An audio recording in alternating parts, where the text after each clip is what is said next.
ایسے سمے میں جب لداخ کے ایشوز پر جو خاص کر جو الیکٹرانک میڈیا ہے اس نے ایک طرح کی چپی باندھی ہوئی ہے، لداخ کے ایشوز کو جس طرح ڈسکس کیا جانا چاہیے وہ نہیں کر رہے ہیں۔ مجھے لگتا ہے یہ صرف کیول لداخ کا ایشو نہیں ہے، ایک بہت سینسٹیو ریجن، جیو پولیٹیکلی بہت امپورٹنٹ ریجن ہے لداخ،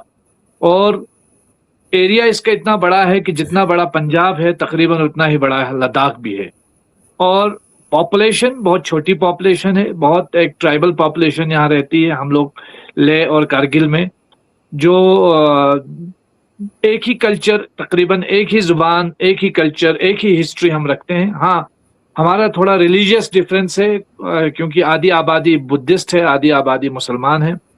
اس کے علاوہ جب بھی دیش پہ کوئی سنکٹ آیا ہے تو یہاں کے لوگوں نے مل جل کر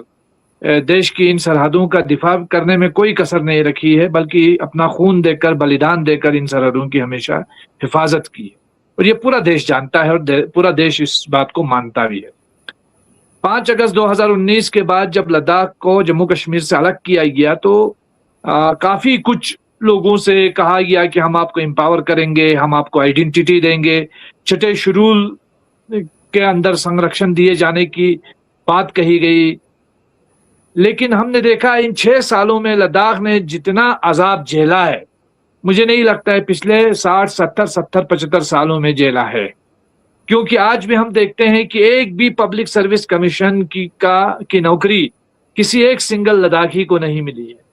پچھلے 6-7 سال میں ہم دیکھتے ہیں کہ یہ بہت سینسیٹیو ریجن، بارڈر کے اعتبار سے تو ہے ہی ہے، ساتھ میں ایکولوجی اور انوائرمنٹ کے لحاظ سے بھی یہ بہت فریجائل انوائرمنٹ یہاں پہ ہے، لیکن کوئی سیف گارڈ سرکار دینے میں ناکام ہوئی ہے۔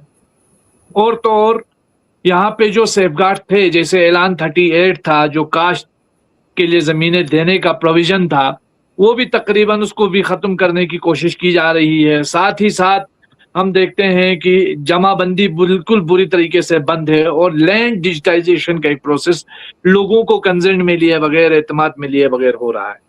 ایک طرف سرکار کے ساتھ ہم اپنے 4 اہم مدوں پر بات کر رہے ہیں، جس میں اسٹیٹ ہوڈ 6 شیڈول کی مانگ ہے، نوکریوں کی مانگ ہے، اور اپنی ریپرزنٹیشن کی مانگ کر رہے ہیں۔ وہیں دوسری طرف سرکار کی طرف سے ایک پروپوزل 22 مئی 2026 کو ہمیں دیا گیا، جس میں کہا گیا کہ ہم آپ کو ڈیموکریسی بھی دیں گے، ایک اسمبلی بھی دیں گے، ایک باڈی ایسی بنائیں گے، اور آرٹیکل 371A(F)G کے تحت ہم آپ کو کانسٹیٹیوشنل گارنٹیز دیں گے۔ ہم نے سوچا چلے بھائی سرکار ہماری بات نہیں مان رہی ہے، لیکن اب سرکار کیا دینا چاہتی ہے وہ ہم سمجھنا چاہتے ہیں۔